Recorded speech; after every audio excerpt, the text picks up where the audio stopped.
pas de RIC sans Frexit, ou pas de Frexit sans RIC. Lequel des deux a raison, ou est-ce qu'ils ont tous les deux raison, ou tous les deux tort? C'est ce que nous allons voir.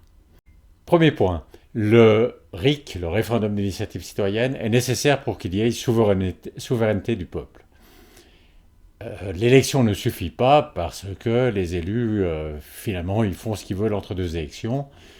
Ce qu'il faut vraiment, c'est que les citoyens puissent décider sur des sujets, en particulier puissent avoir en main la Constitution, que la Constitution puisse être changée par et uniquement par les citoyens. Et ça donne aussi la possibilité aux citoyens de décider ce sur quoi ils peuvent décider, c'est-à-dire de définir leur propre domaine de compétences, et puis qu'est-ce que c'est qu'ils confient à leurs représentants. Donc le RIC est nécessaire pour qu'il y ait souveraineté populaire. Une question plus complexe est de savoir s'il est nécessaire que la France sorte de l'Union européenne pour retrouver sa souveraineté, ou bien est-ce qu'elle en bénéficie déjà au sein de l'Union européenne.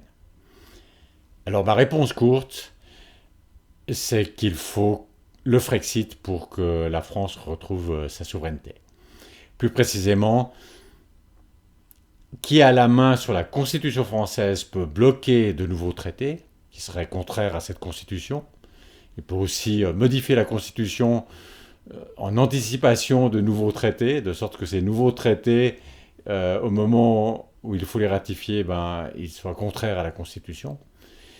Mais par contre, pour les traités existants, ils doivent être soit appliqués, soit dénoncés. Et on ne peut pas simplement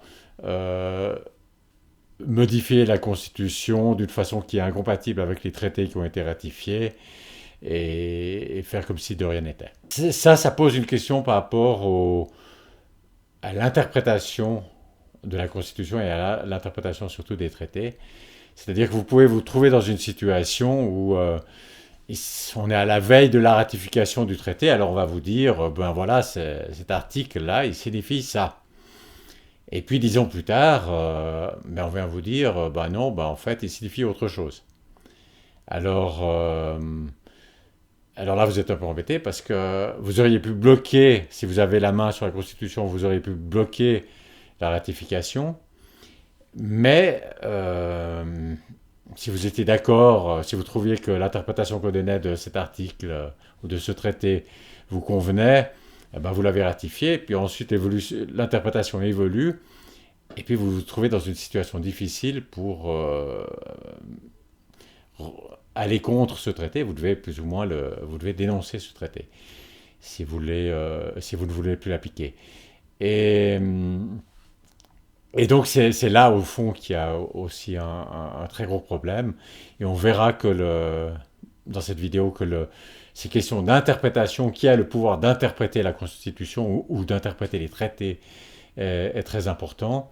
Et au-delà de la question, est-ce que c'est les traités européens qui priment sur la Constitution française ou le contraire, la question derrière, c'est quand il y a une évolution de l'interprétation, finalement, quelle est la Cour qui domine? Est-ce que c'est la Cour de justice européenne ou c'est le Conseil constitutionnel français?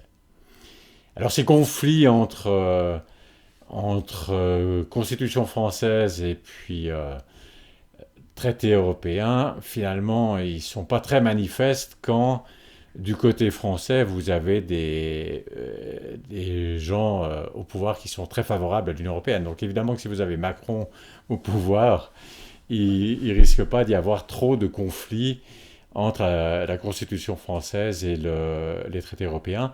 La question, c'est si advenait au pouvoir quelqu'un qui est plus éloigné, disons, de la conception de l'Union européenne, ou bien si simplement on instaurait le référendum d'initiative citoyenne et que le peuple prenait de temps en temps des décisions qui iraient contre les traités, comment est-ce que ça se passerait?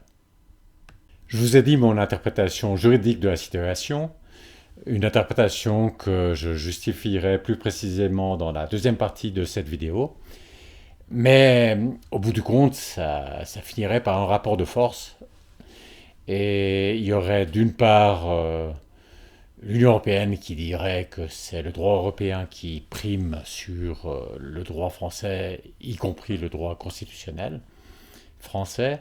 Et d'autre part, il y aurait, dans ce cas de figure où le peuple français ou un gouvernement français voudrait prendre des dispositions contraires à ce qui est prévu dans les traités européens, eh bien, il y aurait certainement du côté français l'affirmation que la Constitution française est au-dessus des traités. Et donc, deux points de vue complètement divergents et un rapport de force. Et dans ce rapport de force, il y a plusieurs points qui pèseraient. Bien sûr, la France est un pays fondateur de l'Union européenne. C'est aussi un grand pays dans l'Union européenne qui a beaucoup de poids.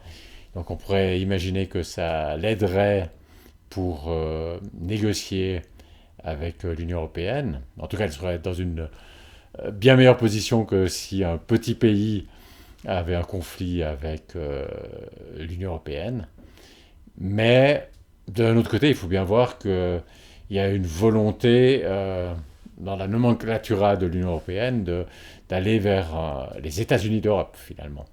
Et on pourrait, d'une part, imaginer qu'ils préfèrent aller vers les États-Unis d'Europe sans la France que d'être freinés par la France. Et d'autre part, il faut bien voir que ces apparatchiks, finalement, ils ont cette idéologie, cet objectif de construire les États-Unis d'Europe. Et, et les coûts que ça a pour la population européenne, c'est le cadet de leurs soucis. On compare souvent la sortie d'un pays de l'Union européenne avec un divorce. Et c'est vrai qu'il y a des analogies. Mais il y a aussi des limites à cette analogie. Disons, les points qui valent dans l'analogie, c'est le fait que dans les deux cas, on revient sur un engagement, euh, donc que ce soit le cas d'un divorce ou bien d'un Frexit. Et deuxièmement, on prend cette décision, la personne qui demande le divorce, généralement, elle demande le divorce, puis ensuite il y a des négociations par rapport au divorce, mais il n'attend pas la négociation pour demander le divorce. Un Frexit, c'est un peu la même chose. C'est-à-dire, on dit, bon, là, nous, maintenant, on veut quitter l'Union européenne. Et puis la décision est prise de quitter l'Union européenne, mais on ne sait pas exactement ce qu'elle va impliquer, parce que, disons, le coût, notamment, de cette sortie va dépendre des négociations. Et ça a lieu dans un deuxième temps. Et c'est la même chose généralement avec un divorce. Donc là, c'est deux points communs entre divorce et puis Frexit, mais il y a aussi des points divergents, des différences. La première, c'est quand vous divorcez, c'était vous-même qui vous étiez marié. Tandis que si vous faites un Frexit, les gens qui décident de Frexit, c'est peut-être plus les mêmes que ceux qui avaient décidé d'entrer dans l'Union européenne. Et puis, le Frexit, une fois que vous êtes dehors, ça a un impact aussi sur les générations futures. Disons, la France serait en dehors de l'Union européenne. Et évidemment, si les générations futures veulent re-rentrer, elles pourraient re-rentrer, mais ça ne serait pas forcément aux mêmes conditions que la France était avant. Donc, il y a une question générationnelle là qui apparaît dans le Frexit et qui n'est pas présente dans un divorce. Un deuxième point, c'est qu'un divorce, il y a cette négociation, mais en fond, il y a des juges. Donc vous pouvez peut-être un peu aussi vous attendre à comment les choses vont tourner en fonction de quelle est la loi sur le divorce. Mais pour un Frexit, là, il n'y a pas vraiment une autorité au-dessus de la France et de l'Union européenne qui ferait juge. Et vraiment, c'est un rapport de force. Donc les conséquences vont être essentiellement déterminées par un rapport de force.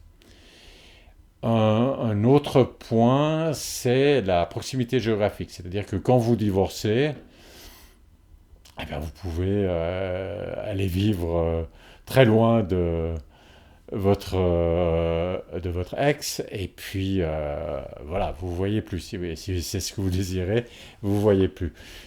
Tandis que les pays, ben, ils sont là où ils sont, et puis si vous êtes un pays voisin de l'Union européenne, eh ben, vous allez rester un pays voisin de l'Union européenne. Euh, donc il y aura toujours des relations de voisinage ensuite.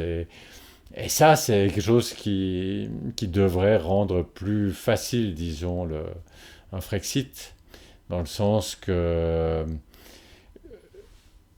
y a plus d'incitation de part et d'autre à soigner les relations ultérieures, puisque la France restera à côté de l'Union européenne.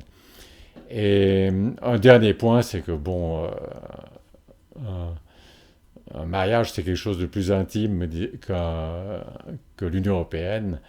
Et, et si on vous demande le divorce, vous n'avez peut-être pas envie de refuser parce que c'est pas très marrant d'avoir un partenaire qui veut le divorce. Tandis que, justement, parce que c'est quelque chose de moins intime, l'Union européenne peut très bien refuser, au fond, vouloir refuser le divorce, vraiment le refuser complètement, mais il ne peut pas, puisqu'il y a l'article 50 qui autorise ce divorce, qui autoriserait le Frexit, mais il peut vouloir, disons, de facto, le rendre extrêmement difficile en posant des conditions extrêmement pénibles, et non seulement pour dissuader le pays qui a déjà fait sa demande, là c'est peut-être un peu trop tard puisqu'il a fait sa demande, mais surtout les autres pays. Donc faire une sorte d'exemple, d'être très dur dans les négociations, euh, pour faire un exemple par rapport aux autres pays qui pourraient être tentés de quitter l'Union européenne.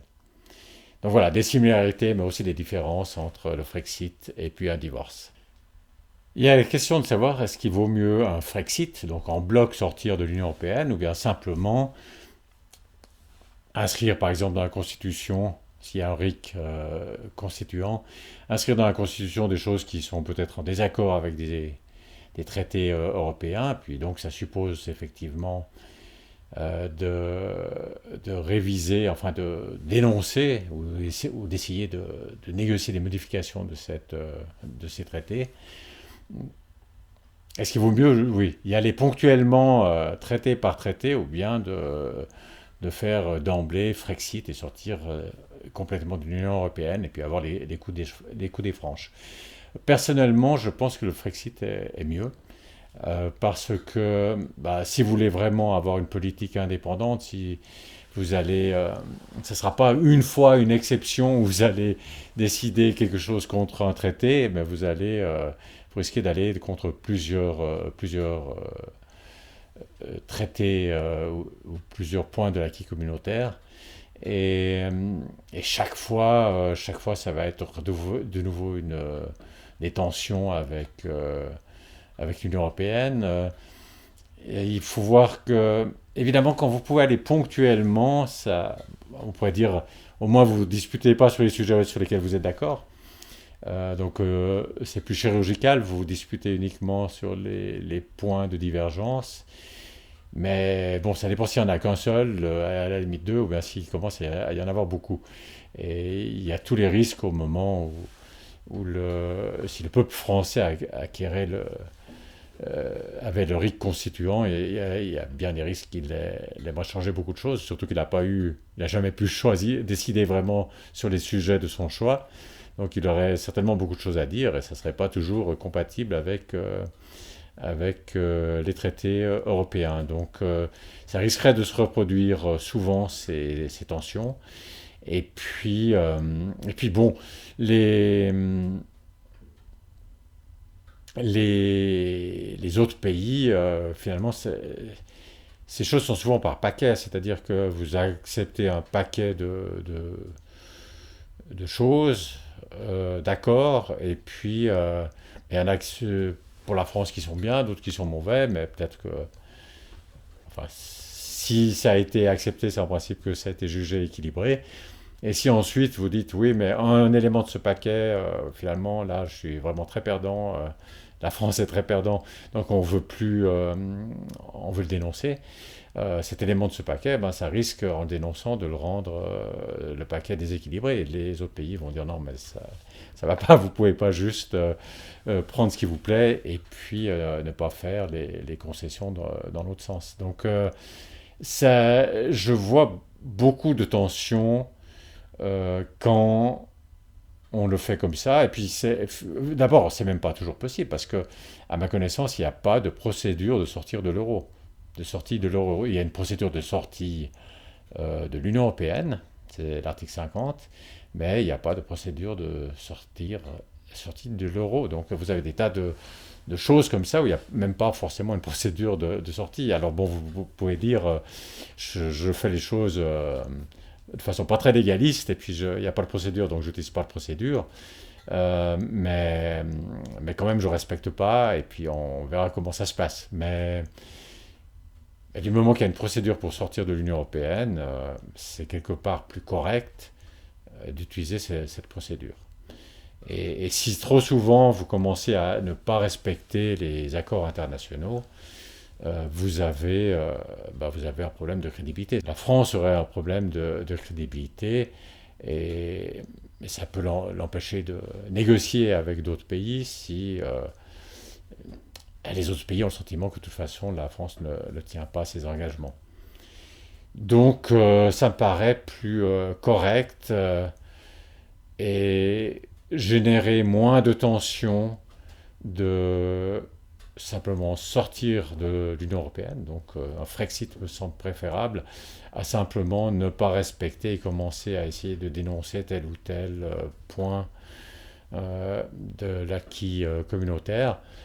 Et même si je dois dire qu'une chose qui me plaît là-dedans, c'est le fait que les, l'unité de matière est plus précisément respectée. C'est-à-dire que vous feriez par exemple quelque chose sur Schengen ou quelque chose sur l'euro. Et puis alors, ben, quand on parle de l'euro, on parle de l'euro. Quand on parle de Schengen, on parle de Schengen. Et ce serait, disons, le sujet qui serait soumis en votation populaire, s'il s'agit d'un RIC, euh, serait beaucoup plus précis. Donc, quand on dit oui ou non, ce serait pas oui ou non contre tout le paquet des accords avec l'Union européenne, mais vraiment sur celui-ci ou celui-là. Mais comme j'ai dit tout à l'heure, les choses sont quand même beaucoup par paquet dans les accords avec l'Union européenne. Et au total, ça me semble beaucoup plus douloureux, beaucoup plus long, beaucoup plus...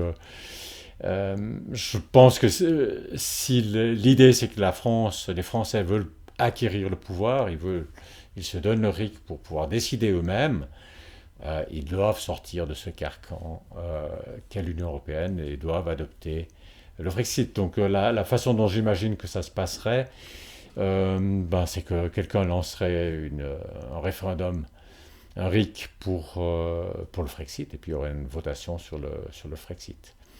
Maintenant, les partisans du Frexit pourraient avoir avantage à attendre un peu, parce que même s'il y avait le RIC aujourd'hui, est-ce qu'ils auraient forcément intérêt à lancer une initiative, euh, lancer un référendum d'initiative citoyenne pour le Frexit aujourd'hui? J'en suis pas sûr parce que il semble qu'une majorité des Français soit actuellement contre le Frexit. Donc on peut imaginer que lors des débats qui précèdent une votation sur le Frexit, eh bien, la position changerait, mais ce n'est pas du tout assuré. Donc, il se pourrait même que les partisans du Frexit eux-mêmes trouvent qu'il il vaut mieux simplement, après l'instauration du RIC, essayer de continuer comme ça, c'est-à-dire le peuple décide des choses et parfois il met dans la Constitution des choses qui sont pas compatibles avec les traités européens. Et puis, ben, ça fait un peu des tensions. On essaye de discuter avec l'Union européenne. Et puis, et bien après, quelquefois, on verrait que ça fonctionne pas. Et là, il se pourrait qu'à ce moment-là, il y ait une majorité beaucoup plus forte qui soit pour le Frexit, une fois qu'ils ont vu empiriquement que ça marche pas sans le Frexit. Qu'ils voient empiriquement ce que, à mon avis, on peut déjà prévoir par l'analyse, mais il semble que beaucoup de gens ne soient pas convaincus que le Frexit soit nécessaire, et donc ça peut être utile d'attendre qu'ils puissent se rendre compte empiriquement que simplement d'avoir le référendum d'initiative citoyenne, ça ne suffit pas, et qu'il faut sortir du corset de l'Union européenne.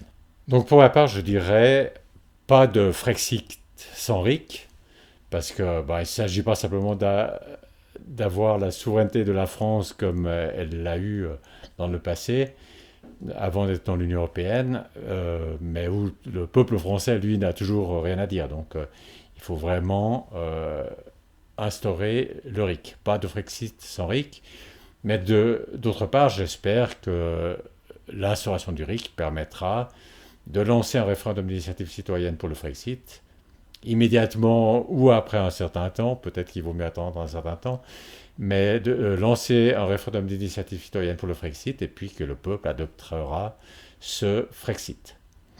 Alors voilà ma position personnelle. Euh, Maintenant, en ce qui concerne les relations entre les partisans du Frexit et les partisans du référendum d'initiative citoyenne, c'est pas toujours euh,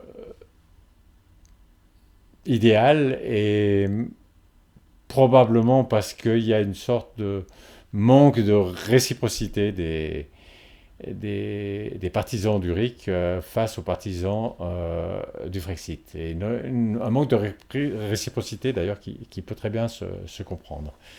Le, les partisans du Frexit sont généralement pour le référendum d'initiative citoyenne. Donc le Frexit et le RIC, c'est deux choses, disons, conceptionnellement différentes, et on peut très bien être pour le Frexit en disant je veux revenir à l'époque du général de Gaulle, voire avant, et puis, mais sans souveraineté populaire, c'est possible. C'est pas ma position évidemment. Mais de fait, quand on regarde, on voit que les gens qui soutiennent le Frexit généralement soutiennent aussi le référendum d'initiative citoyenne, même si on peut parfois souhaiter qu'il soit, disons, plus précis sur ce dernier point. Mais ils le soutiennent, et la raison, c'est que, en tout cas, le référendum obligatoire pour toute modification de la Constitution, ça, ils doivent absolument le soutenir, parce que, au fond, la perte de souveraineté de la France, elle a été faite par les élus. Donc, s'ils veulent, et le peuple n'aurait pas forcément été toujours d'accord pour ces transferts de souveraineté à l'Union européenne, et donc s'il y avait obligatoirement un référendum quand il y a un transfert de souveraineté, ces transferts de souveraineté que déplorent les partisans du Frexit n'auraient pas eu lieu. Donc ça, ils sont très naturellement d'accord pour ça, mais généralement ils sont d'accord aussi plus loin que ce référendum obligatoire, aussi le référendum d'initiative citoyenne, celui où des citoyens réunissent des signatures pour soumettre en votation populaire une proposition de leur choix, et en particulier une proposition au niveau de modification de la Constitution. Ça, c'est ce qu'on appelle le RIC constituant, à distinguer du RIC législatif pour les modifications uniquement des lois ordinaires, dont je reparlerai dans la deuxième partie de cette vidéo. Mais donc, les partisans du Frexit, ils sont généralement pour le RIC parce qu'ils se méfient des élus. Ils ont des raisons de se méfier des élus. Et puis aussi parce que le RIC, ça pourrait être un outil pour instaurer le Frexit. Comme je l'ai dit tout à l'heure, une fois qu'il y a le RIC, les gens peuvent proposer le Frexit en votation populaire. Le RIC peut servir à instaurer le Frexit, mais l'inverse n'est pas vrai. Le Frexit, ça n'aiderait pas vraiment à instaurer le RIC. Donc là, déjà, on voit une asymétrie qui va dans le sens d'expliquer pourquoi les partisans du RIC ne sont pas forcément non plus des partisans du Frexit. Il y a aussi le fait qu'il y a pas mal de partisans du RIC qui s'imaginent que ça fonctionnerait, c'est-à-dire le peuple français les citoyens feraient un référendum d'initiative qui modifierait la Constitution française. Ils insistent bien, il faut modifier la Constitution parce que c'est bien clair, et on le verra tout à l'heure, que les lois ordinaires sont en dessous des traités internationaux, des traités avec l'Union européenne, mais la Constitution, elle, est au-dessus des traités de l'Union européenne d'une façon que je vais préciser tout à l'heure dans cette deuxième partie. Mais bon, il y a des partisans du référendum d'initiative citoyenne qui pensent que ça pourrait fonctionner. Simplement, on adopte une modification de la Constitution française, et puis si ça est en désaccord avec un accord avec l'Union européenne, eh bien, on dénonce, on renégocie, on fait quelque chose, on discute, et puis ça jouerait. Personnellement, je pense que ça jouerait pas, que ça marcherait pas très longtemps, que ça ferait beaucoup de tensions, mais enfin bon, il y a parmi les partisans de référendum d'initiative citoyenne des gens qui pensent comme ça, donc c'est une deuxième raison pour laquelle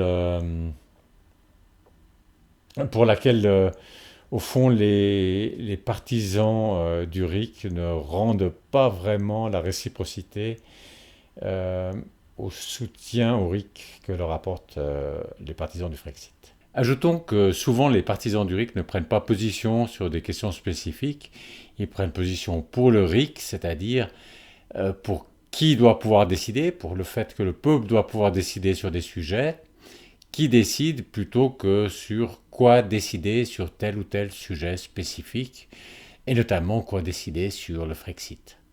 Je pense que les partisans du Frexit, je comprends que ça les ennuie, disons que ce manque de réciprocité, mais je pense qu'ils devraient quand même soutenir fortement le RIC, parce que ce qui compte finalement, c'est pas tellement d'avoir le soutien, c'est pas tant d'avoir le soutien des partisans du RIC que surtout avoir le RIC lui-même qui permettrait justement de faire un RIC sur le Frexit.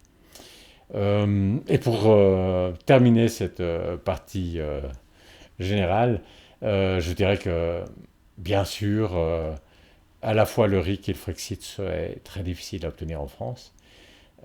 Le RIC peut-être moins que le Frexit parce que déjà il y a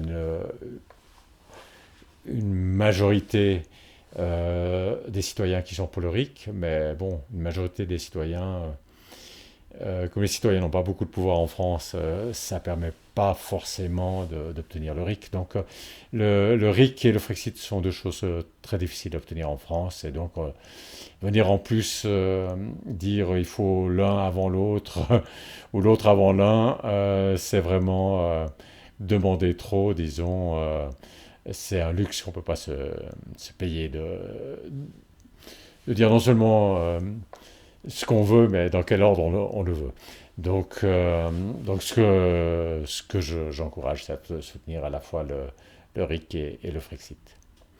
Et maintenant, on arrive à cette deuxième partie de cette vidéo. Je vais rentrer un peu plus en détail dans les questions. La question de savoir est-ce que la France est souveraine. Elle peut en tout cas faire un Frexit. La France, si elle le décide, peut utiliser l'article 50 pour sortir de l'Union européenne comme les Britanniques sont sortis de l'Union européenne. Mais la question c'est, est-ce qu'elle est souveraine quand elle reste au sein de l'Union européenne? Commençons par le droit français.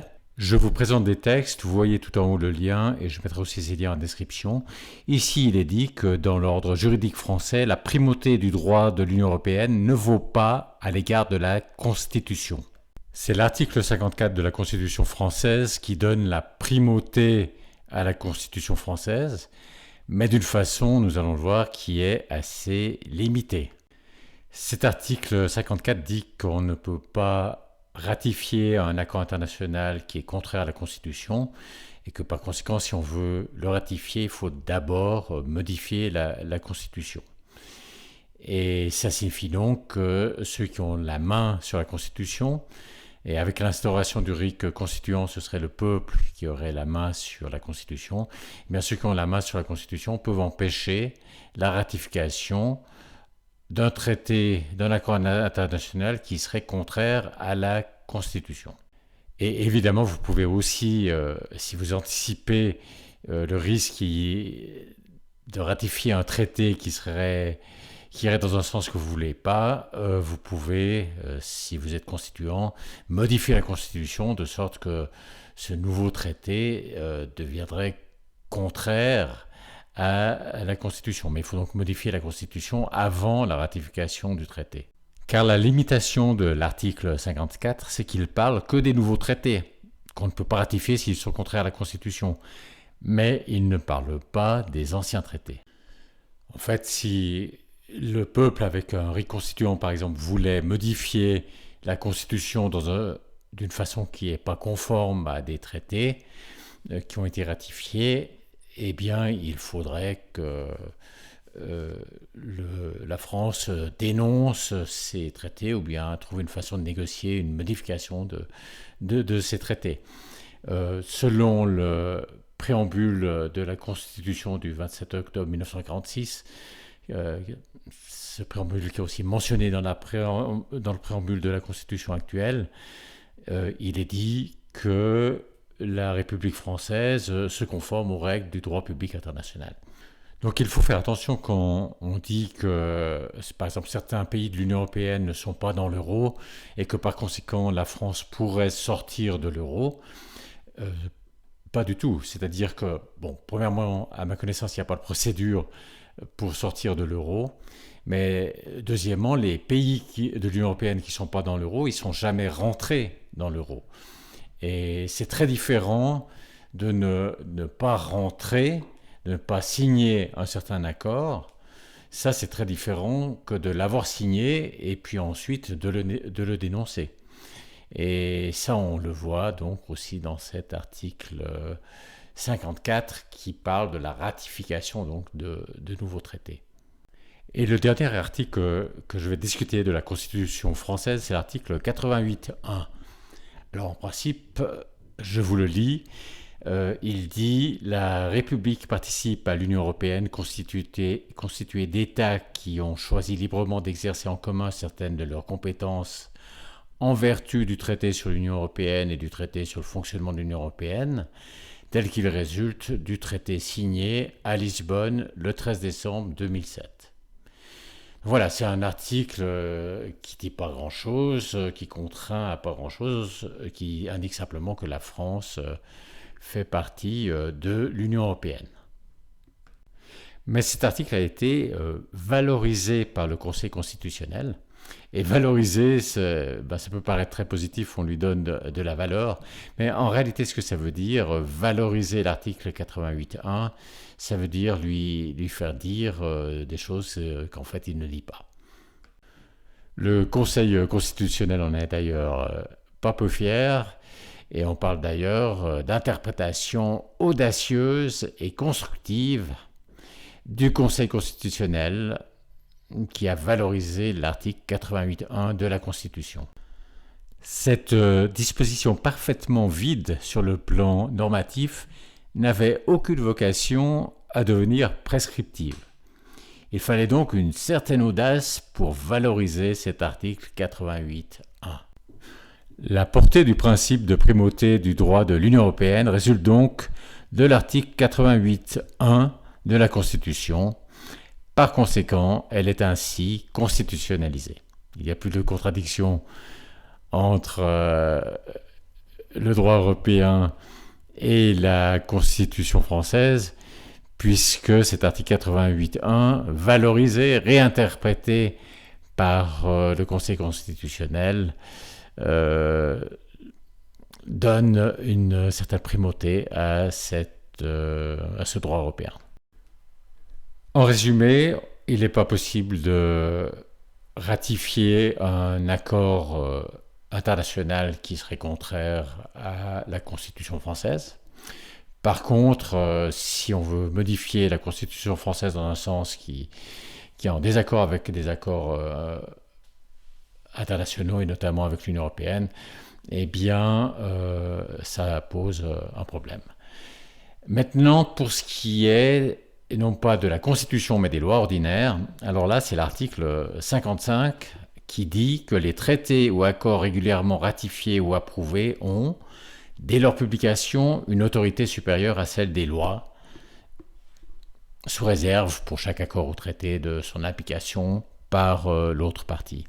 Mais donc, les traités de l'Union européenne sont supérieurs aux lois ordinaires françaises. Donc elles embrayent directement sur les lois ordinaires françaises. Et ça a deux implications. La première, c'est que si on instaure le RIC, il faut absolument qu'il y ait le RIC constituant qui permet de modifier la Constitution et pas uniquement le RIC législatif qui permet uniquement de modifier des lois ordinaires qui sont soumises en fait directement soumises au droit européen. Et parce que si par RIC législatif on modifiait une loi ordinaire d'une façon qui est contraire au traité européen, eh bien cette modification elle serait jugée comme simplement pas conforme au traité européen qui ont un impact direct sur les lois ordinaires. Donc il faut le RIC constituant. Mais ce qu'il faut dire aussi, et c'est le deuxième point, c'est que au fond la Constitution c'est le sommet de la pyramide juridique, mais ce sommet il doit être en lien avec le reste pour embrayer sur les lois de la vie de tous les jours. Et si c'est en fait les traités européens qui embrayent directement sur les lois ordinaires, eh bien la Constitution est quelque part comme déconnectée. Elle n'a pas une action directe elle n'envoie pas directement sur les lois ordinaires qui ont une action sur la vie quotidienne. Alors ça serait éventuellement possible de contourner en écrivant simplement des lois ordinaires dans la Constitution française, mais disons donc qui embrayent directement sans avoir besoin d'une loi d'application, d'une loi ordinaire d'application. Mais ça, c'est, disons, esthétiquement, c'est pas très souhaitable, puisque ça mettrait dans la Constitution des choses qui, en principe, n'ont pas lieu d'y être, même si c'est le constituant qui décide qu'est-ce que c'est qui entre dans une Constitution. Mais ça mettrait des choses qui n'ont pas lieu d'y être, et qui devraient être plutôt dans des lois ordinaires. Et les gens pourraient aussi refuser de mettre ces choses-là dans la Constitution, pas parce qu'ils sont contre le fond de la proposition, mais parce qu'ils ne veulent pas que ce soit dans la Constitution. Donc, même s'il ne porte pas sur la Constitution, cet article 55 pose quand même un problème. Passons maintenant au droit de l'Union européenne. La primauté des traités européens n'est pas inscrite expressément dans les traités, mais relève de la jurisprudence de la Cour de justice de l'Union européenne. Vous voyez donc le poids du pouvoir interprétatif, donc du pouvoir de la Cour de justice européenne qui peut interpréter les traités, de même que vous avez vu tout à l'heure le poids du Conseil constitutionnel qui avait pu interpréter l'article 88.1 de la Constitution française, interpréter, valoriser comme vous voulez, enfin faire dire quelque chose qui n'était pas inscrit dans le texte. Il y a aussi la déclaration numéro 17 qui évoque la jurisprudence de la Cour de justice de l'Union européenne concernant la primauté des traités européens. Ceci dit, l'Union européenne essaye de ne pas trop braquer les États. Les traités et le droit de l'Union ne sont pas intrinsèquement supérieurs aux constitutions des États membres, elle n'est pas intrinsèquement supérieure, non. Simplement, en cas de différence de contenu sur un point particulier, c'est le droit de l'Union qui doit être appliqué pour résoudre un problème concret, ponctuel, en attendant qu'il y ait soit une modification du droit de l'Union européenne, soit une modification du droit de l'État en question. Mais en attendant, c'est le droit de l'Union européenne qui s'applique.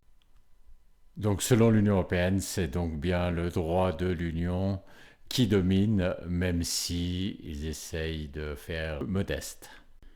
Et ce droit européen a des conséquences très pragmatiques et très concrètes sur les États membres, notamment les grandes orientations des politiques économiques, les GOPE, qui ont de fortes implications sur les politiques économiques que peuvent mener les États membres. Et ces exigences sont assorties de sanctions si elles ne sont pas respectées.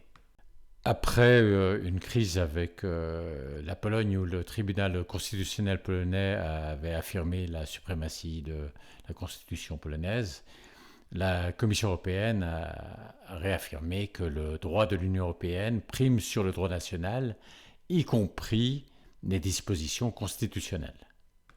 Vous voyez la contradiction avec l'idée que la primauté du droit de l'Union européenne ne vaut pas à l'égard de la Constitution. Pour l'instant, il n'y a pas tellement de conflits parce qu'en fait, ceux qui ont en France la main sur la Constitution sont majoritairement des pro-européens. Mais si, par exemple, le peuple avait la main sur la Constitution, alors il risquerait tout à fait d'y avoir un conflit.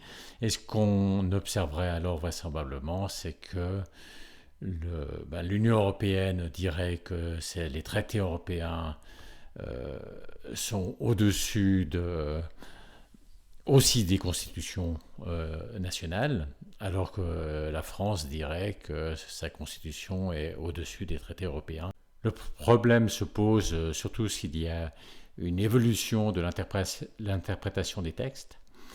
Et la question, c'est de savoir quelle cour, c'est la Cour de justice européenne ou bien est-ce que c'est le Conseil constitutionnel qui est habilité à dire quelle interprétation est valide.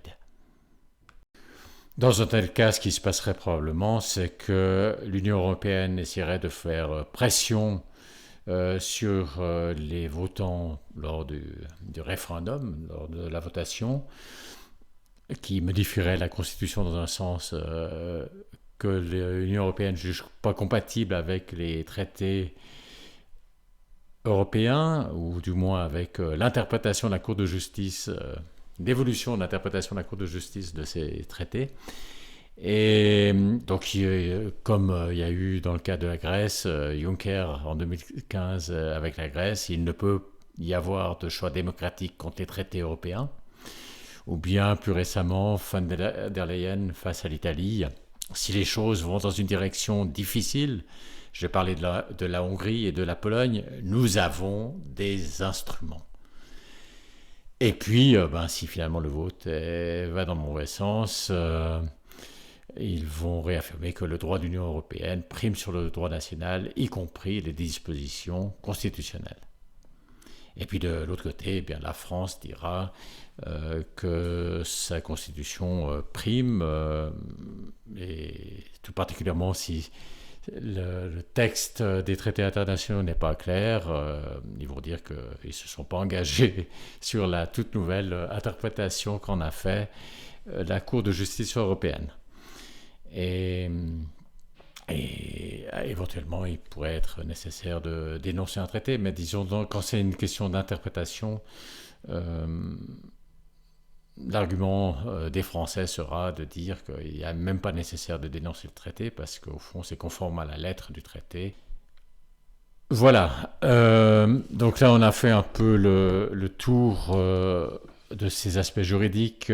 J'aimerais souligner l'importance au fond du Conseil constitutionnel et puis de la Cour de justice européenne, donc de ces instances qui ont la possibilité d'interpréter les textes. Ça, c'est important de ne pas perdre de vue. On est souvent très centré sur écrire la Constitution, rédiger la Constitution, mais c'est aussi très important de savoir qui c'est qui interprète ce qui est écrit. Et, et vous voyez que le tout est un peu compliqué. Ce qui est clair, c'est que c'est pas possible en France de ratifier un accord qui est contraire à la Constitution, un nouvel accord. Et ce qui est clair aussi, c'est que si on va clairement contre, on modifie la Constitution dans un sens qui va clairement contre un accord qui a été ratifié, eh bien il faut dénoncer ou renégocier cet accord. Et puis il y a surtout toute cette zone au milieu où il risque de se passer beaucoup de choses qui sont où il y a des divergences d'interprétation sur ces accords. Et, et ces questions interprétatives sur les traités internationaux et en particulier avec l'Union européenne, c'est particulièrement important parce que quand vous avez un problème d'interprétation, par exemple au niveau de la Constitution, on pourrait imaginer que le Conseil constitutionnel interprète de façon complètement fausse. Si le peuple a le ric constituant, il peut modifier la Constitution, il peut modifier un article qui va très clairement contre l'interprétation qu'en a fait le Conseil constitutionnel. Et puis ça rend difficile, pas impossible, mais ça rend plus difficile la tâche du Conseil constitutionnel d'interpréter la Constitution comme il veut. Par contre, dans un traité international, vous ne pouvez pas unilatéralement comme ça modifier le texte. Donc le texte, il est là, il est difficile à bouger. Et ça donne un pouvoir énorme à la Cour qui a le pouvoir d'interpréter ces traités internationaux. Et alors on se dirait, dans ces conditions, il faut que les traités internationaux ils soient vraiment très très précis, qu'on les rédige de façon très précise, et peut-être qu'au moment avant la ratification, on donne déjà des clés d'interprétation, qu'on dise, par exemple, s'il y avait une citation comme ça qui se produisait, le texte, il veut dire ça. Il faudrait préciser un peu les applications qu'aurait l'accord dans différentes circonstances, un peu comme les ingénieurs testent leurs produits avant de les mettre sur le marché. Donc ça devrait être très précis, mais en fait, c'est pas fait. Et au contraire, les accords internationaux ont tendance à être particulièrement flous. Et c'est parce que, au fond, vous avez deux parties qui essayent de se mettre d'accord sur un accord, de ratifier un accord, et ils sont peut-être pas sur la même longueur d'onde, et c'est quand même la tentation est grande de mettre un texte très flou de façon que les négociateurs de chaque partie peuvent rentrer dans leur pays en disant voilà, on a obtenu ça, et puis les négociateurs de l'autre partie rentrent aussi dans leur pays et disent ouais, on a obtenu ça, et c'est peut-être sur le même article, ils sont tous les deux contents parce qu'ils n'ont pas du tout interprété de la même façon. Donc le flou permet d'arriver à un accord. Parce qu'en fait, on n'était pas réellement d'accord. On n'a pas compris les choses la même chose, mais on a dit, chacun a compris à sa façon et a dit oui, mais ça, je suis prêt à signer. Et donc, il y a eu une tendance plus forte encore pour les traités internationaux à être flous. Et comme ensuite, on ne peut pas les modifier, ou c'est difficile de les modifier, ça donne un pouvoir exorbitant à la Cour qui peut interpréter ces accords.